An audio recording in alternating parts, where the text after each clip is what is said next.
Audio Jungle. Oke, halo semua. Hai. Selamat datang di channel kita. Jadi kita bikin channel ini, kita by the way kita kakak adik ya. Iya. Jadi kita mau sharing-sharing aja pengalaman kita, yang udah pernah kita lewatin zaman dulu. Iya. Pas kita sekolah di salah satu sekolah favorit. Siapa tahu dengan kita sharing kayak gini bisa menjadi salah satu pertimbangan lah untuk teman-teman yang mungkin lagi cari sekolah, atau mungkin bagi penonton juga yang punya anak dan mungkin juga lagi nyariin anaknya sekolah. Ya. Oke, jadi nama sekolahnya kita samarkan aja ya. Pokoknya dia salah satu sekolah yang cukup pada zaman itu, aku nggak tahu sekarang, gue nggak tahu sekarang ya. Iya. Sekarang masih terkenal itu atau enggak? Kayaknya sih masih ya, karena mungkin efek dari prestasi-prestasi juga dari tahun-tahun sebelumnya, jadi kayak udah terkenal lah, dalam arti tahun berdiri juga udah lama banget ya. Iya ya, soalnya kita berdua sempat tinggal di luar negeri, jadi kita juga nggak ngikutin perkembangan sekolah kita waktu itu gimana ya. Betul. Oke, terus kita mau disclaimer dulu nih di video ini. Jadi yang kita ceritain di sini itu cuma 100% opini kita, apa yang udah kita lewatin, dan ini semua dari sudut pandang kita. Mungkin orang di luar sana bisa punya perspektif yang beda, dan itu terserah, nggak apa-apa. Kita tidak mau mempengaruhi atau mengatakan sesuatu yang ini benar, ini salah, ini benar, menyalahkan sesuatu tuh enggak. Jadi ini purely subjektif dan untuk pertimbangan aja gitu. Iya. Oke, jadi kita waktu itu kebetulan kita berdua di sekolah itu tuh dari TK ya, dari TK sampai SMA. Dan sekolah ini emang terkenal strict dengan disiplin aturannya, dengan on time-nya semuanya. Terus kita cukup lama ya, 14 tahun di situ. 14 tahun ya kira-kira ya. Jadi bisa dibilang semua value-value kita, terus cara berpikir, cara mengolah suatu informasi itu benar-benar terpengaruh dari sekolah ini. Iya. Gitu. Dan kita mau kasih tau dulu nih, kalau walaupun kita perbedaan usianya kelihatannya dekat, tapi kayak kalau karena adanya aturan-aturan dari sekolah, jadi kita kayaknya ada gap 4 tahun ya. Ada 4 tahun deh kayaknya. Iya. Kita lumayan 3 atau 4 tahun deh, gue lupa juga ya. 4 tahun sih kayaknya. 4 tahun. Gitu. Jadi sekolah ini tuh sebenarnya oke banget, bagus banget dari segi pendidikan, terus dari segi integritas, dari kedisiplinan, kerapihan, terus nilai-nilai. Pokoknya anak-anak itu dari sejak dini itu udah diajarkan bagaimana bisa berkompetisi di masyarakat nanti begitu udah lulus. Lu juga ngerasain hal sama nggak? Kalau dari TK mungkin karena, kalau ngomongin TK ya, kalau dari TK sendiri tuh mungkin kayak kalau dilihat kurang gitu terasa ya, terutama karena mungkin otak kita tuh masih dalam kondisi develop, jadi belum yang kayak tahu apa itu kompetisi. Cuman mungkin terasa banget kompetisi itu ketika udah selesai SD sih, masuk SMP dan SMA-nya itu. Oh ya, kita juga ngomong ini bukan sebenarnya nggak untuk menunjuk salah satu sekolah doang ya, sekolah kita. Sebenarnya ada beberapa juga sekolah yang sejenis ini, cuma kebetulan kita sekolah di sekolah ini, sebutlah sekolah A ya. Cuma ini mungkin secara general bisa jadi ada yang merasakan hal yang sama juga kayak kita. Nah, gue ngerasain ya, sebenarnya dibalik semua nilai-nilai positif dan kerennya dia di bidang eksak ini ya, di bidang kognitif, gue merasakan ada, begitu gue grow up, gue ngerasain ada sesuatu yang something wrong with me gitu. Something wrong-nya kalau yang lu rasain kayak gimana nih? Kayak satu ya, gue suka menyalahkan diri gue kalau gue itu nggak kerja. Kalau gue libur, gue take days off gitu, gue ngerasa ini salah, nggak boleh kayak begini.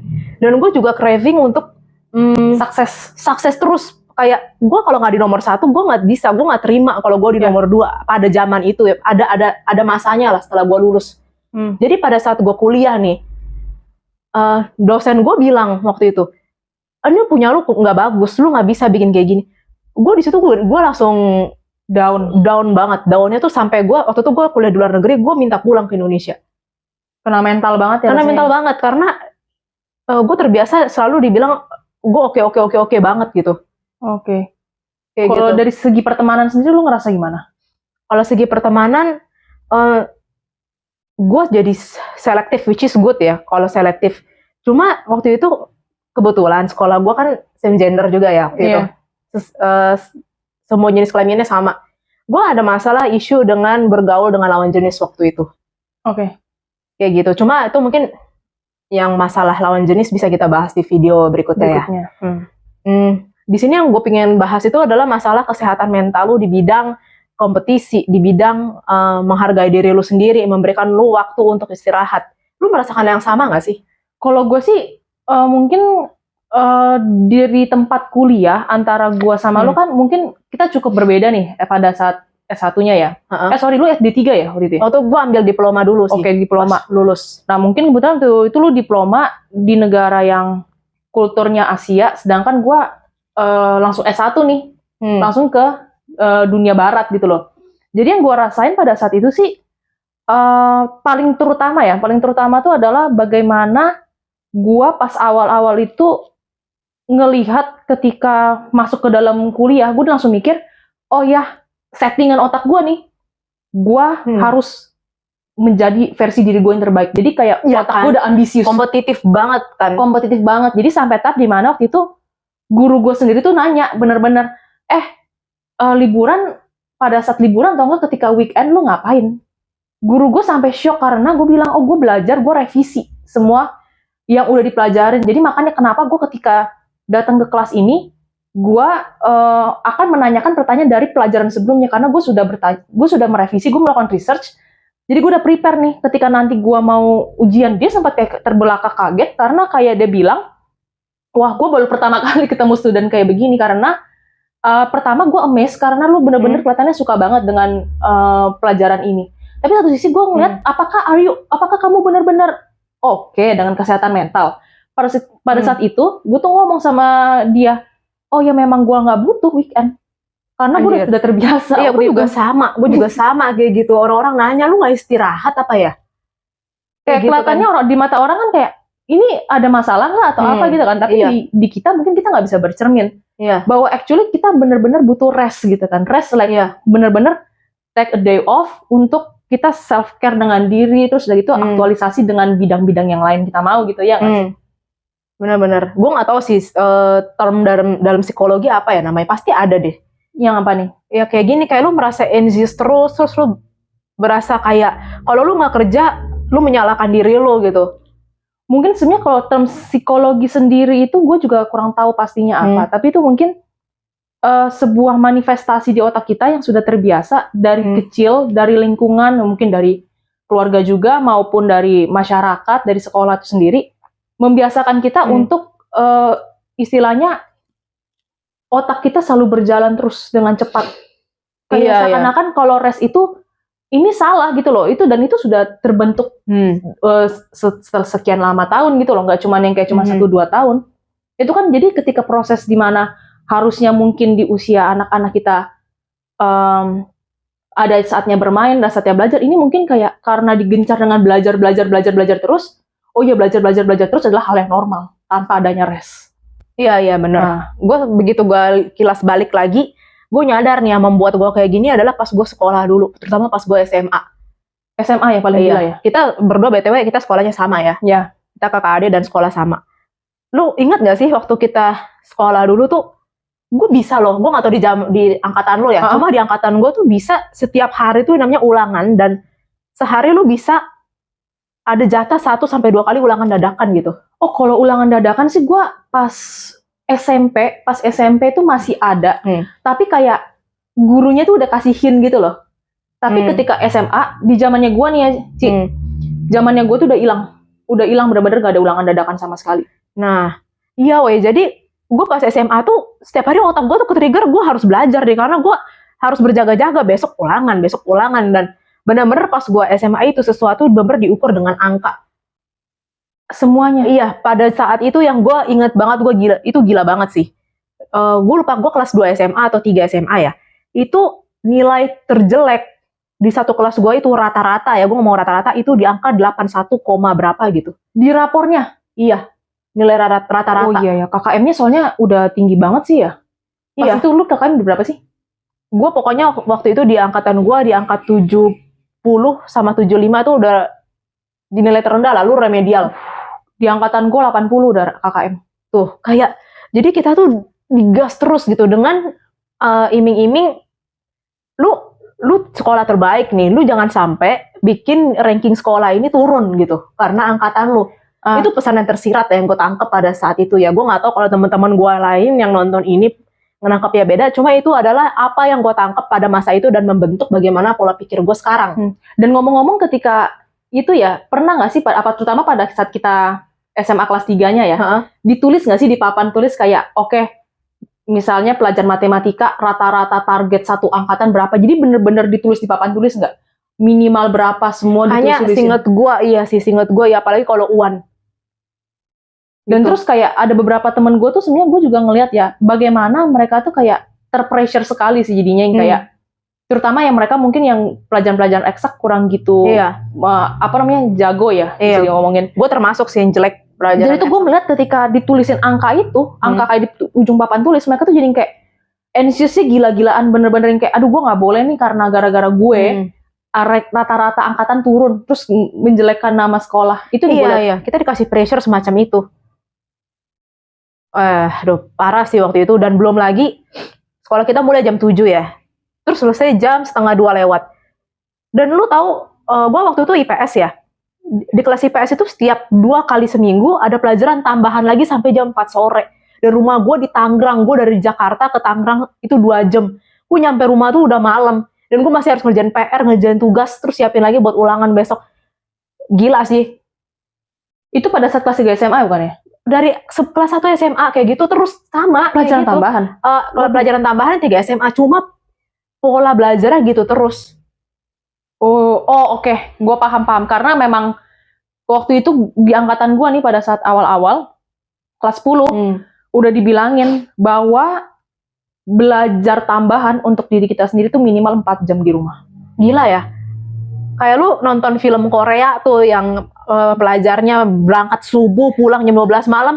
Ini kita mendekati sih, gila lu mendekati lo. Gue bisa anjir kayak pulang sekolah itu udah jam 7 malam, terus gue harus bikin PR lagi, gue belajar lagi, gue tidur jam 11:30 malam dan gue bangun lagi jam 4:30 pagi buat siap-siap ke sekolah. Kayak itu almost every day kayak gitu. Belum lagi dengan ini ya, istirahatnya juga kan singkat banget nggak sih? Kayak kalau di angkatan gue tuh 20 menit istirahat pertama, yang keduanya 15 menit. Lu bayangin 15 menit itu lo baru ngeluarin botol air, lu toilet, lu udah bel udah bunyi lagi. Makanya kan dari situ terus kayak makanya kan kita ngomongin term psikologi itu gimana kita nggak terbiasa untuk waktunya cepet-cepet gitu kan. Jadi makanya terimpact. Makan aja kita kayak bener-bener jadinya tuh nggak mindful gitu loh. Kayak oke, gue harus makan cepet-cepet nih. Jadi kayak sampai udah ada yang keringetan, sampai kayak bibir gosong apa semua. Iya, dan gue sadar nih satu lagi dampak yang negatif ya yang gue rasain di otak gue jadi terbiasa untuk ngerjain sesuatu pada saat udah mepet. Kan tuh jadinya malah otak gue baru aktif ketika gue udah mepet nih. Dia baru kayak jalan gitu otak gue. Kalau masih jaraknya jauh, otak gue tuh kayak lemot gitu loh. Dan kayak kalau di gue sih, gue jadi menyadari bahwa segala sesuatu yang cepat itu baik.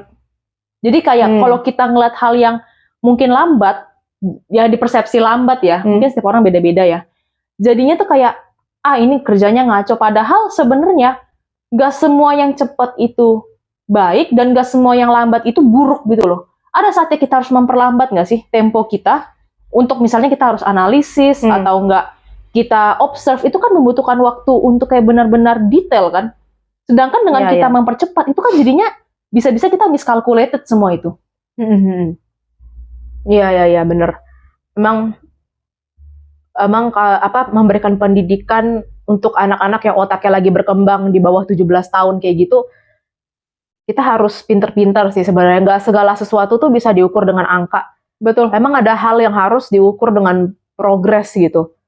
Sedangkan sekolah gue pada saat itu lebih, yaitu mengedepankan angka. Dan terutama kayak ada pelajaran-pelajaran tertentu juga nggak sih yang kayak udah ada rankingnya, udah ada kayak kasta gitu loh. Iya.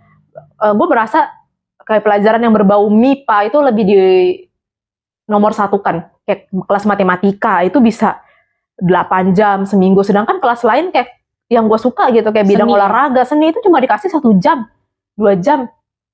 Terus udah gitu kayak, padahal kalau gue liat konteksnya ya, di dunia sekarang ini, justru diperlukan seni dengan olahraga nggak sih? Iya, cuma kembali lagi, mungkin bagaimana sistem pendidikan itu tergantung kesulitan setiap zamannya masing-masing. Mungkin di zaman kita waktu itu yang which is sudah 10 tahun lebih, kalau gue ya. Lu lulus tahun berapa sih? 2012. 2012 Udah 11 tahun. Mungkin udah beda gitu tuntutan zaman. Cuma dampak yang gue rasakan sekarang adalah itu, terlepas dari juga nilai-nilai positif yang gue dapet ya dari sekolah itu ya. Betul. Kayak gitu. Jadi, dan satu lagi, gue juga mau bilang, lu sekolah di sekolah yang rankingnya tinggi, yang se-elit itu juga tidak menjamin kok kesuksesan lu juga gitu. Karena kan pada akhirnya kan itu kan aktualisasi masing-masing ya, kayak apa yang mau waktu yang udah ada, apakah kita mau melakukan hal-hal yang ini aja, atau kita mau berpikir cari yang lain gitu loh, di luar konteks sekolah itu kan yang sebenarnya yang kayak akhirnya kita bisa menemukan jati diri kita nih siapa gitu loh. Bener, kita waktu di saat itu soalnya juga gak punya waktu untuk explore apa yang kita suka. Setiap hari kita dihadapin dengan pelajaran-pelajaran eksak. Padahal temen gue ada kok yang demennya nari, ada yang demennya kesenian, tapi tidak ada kesempatan untuk explore karena harus belajar yang dengan waktu berbelas-belas jam itu. Betul, dan kayak jadinya tuh palingan mereka ini nggak sih kayak mengeksplor diri dan potensi mereka itu lewat yang kayak pentas seni gitu nggak? Kayak ketika di situ kan mereka ngedekor, mereka bikin hal-hal kreatif lainnya gitu ya. Tapi itu juga setahun sekali kan? Iya, bener sih, setahun sekali doang. Dan udah langsung ditemain lagi, kayak cuman boleh gambarnya ini gitu. Iya. Dan gue menemukan satu keunikan sih nih ya. Kayak gue punya teman yang kuliah di luar negeri dan kuliah di dalam negeri juga ya. Gue bisa bilang 90% yang kuliah di luar negeri bilang mereka belum tentu mau sekolahin anak mereka di sekolah ini. Sedangkan anak yang teman-teman gue yang kuliah di dalam negeri, 90% mereka bilang mereka akan masukin anak mereka di sekolah ini. Cukup unik ya? Iya. Nah, mungkin bisa kita bahas lagi nextnya kenapa. Karena kita juga pengen sih cerita-cerita perbedaan budaya apa yang kita alamin pas di luar negeri. Betul. Kayak gitu. Mungkin ada yang mau lo tambahin lagi gitu? Kayak tentang ini. Sebenarnya ya mungkin di sesi berikutnya kali yang seperti yang same gender itu yang kita mau diskusiin. Oh ya, dampak sekolah di sekolah yang jenis kelaminnya sama semua. Kayak gitu. Oke teman-teman, kalau misalnya ada yang mau komentar atau mau nanya, boleh langsung tulis aja di kolom komentar. Untuk yang tahu sekolah ini namanya apa, please gak usah ditulis. Ini cuma kayak untuk bahan pertimbangan aja, untuk teman-teman yang mungkin mau sekolahin anaknya atau lagi nyari sekolah di sekolah favorit atau sekolah elit yang rankingnya tinggi. Ya, lu boleh denger lah cerita ini. Semuanya tuh ada plus minus. Dan kalau ada teman-teman yang mau menambahin nih, kira-kira apa lagi sih positifnya di sekolah yang same gender seperti ini, tulis di kolom komentar ya. Dan jangan lupa subscribe. Oke, thank you semuanya. Dadah.